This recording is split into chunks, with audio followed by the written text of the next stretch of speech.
It was Betsy and Jay, and this is a very overwhelming concept because there are a lot of things to think about when it comes to controlling the internet for kids, under 16 years old. A very overwhelming idea, and that really kind of came across in the responses to our question of what kinds of regulations would you like to see to make the internet a safer place for kids.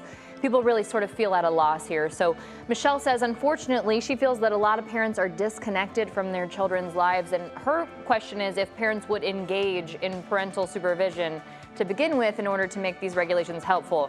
Now, Bill Wright says that the key is parental involvement, and also echoes that idea that no law or rule will work unless the parents become parents, and that he says quit trying to be their kids' best friends.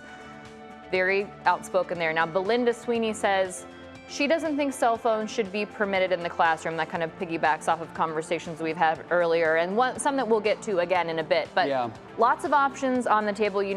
The Children's Online Privacy Protection Act that helps protect kids younger than 13 when they're online. It's designed to keep anyone from getting a child's personal information without a parent knowing about it and agreeing to it first. So one possibility, that age limit could be raised to protect 13 to 16-year-olds as well. And you mentioned this proposal received bipartisan support, that Kids Online Safety Act, and yes, it did die in the Senate last year.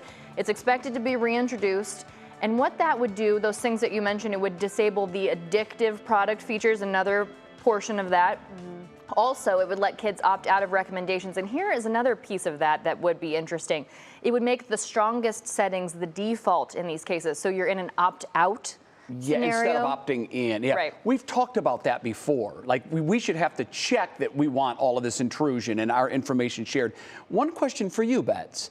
I was thinking, would parents of kids in this age group, were they almost rooting that the bill would preclude under 16 from being on social media? That way it's not in your hands. You can't be the bad guy if the law says you can't do it. I think there's a problem with, not giving parents an opportunity to guide their children into it. So to let them use it responsibly. To let them use it almost like a Facebook Lite or an Instagram Lite that has all these great settings that parents can use, but that, you have an opportunity then to guide your children. And I know not all parents are going to do that, which is heartbreaking in a way, because this is a huge learning opportunity. It is. But the other thing too is there are kids who just sign up for their own accounts, right, and they go, yeah, I'm 18 or whatever, and they're on their merry way. So I don't know how, with privacy and all of that, there is a way to really lock down. It's a tough one. Because, parents don't have control all the time when the kids, if they're lying and they're doing their own thing anyway. A lot of the parents don't know what their kids are doing online. Quick question before we let you go. Yesterday, we put the poll up because I was curious what our viewers thought on the phone locking idea. A couple of schools in Akron are going to experiment with this. The kids come in, they put their phone in a bag, the bag locks, they will keep it on their person throughout the day, but they won't be able to use it. When they walk through a device at the end of the day, it will magnetically unlock and they can have their phone back. When we went off the air yesterday, it was 50-50.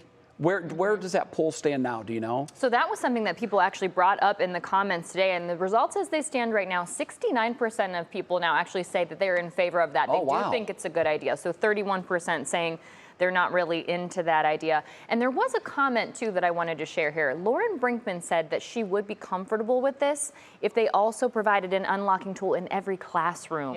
So that kids could access their phones in case of a lockdown. Definitely something that I saw reiterated in the comments, too, today about just the use of phones and safety in general. Yeah, I like that idea. I do, because one of the big pushbacks was, what if there is an emergency and the kids need to reach out to their parents and they can't? That would solve that problem. Yeah, and Matt Babb, one of our directors, said that, in his kids' classroom, they have like those hanging shoe bags that are clear, and the kids come in and they put their phone in the pocket.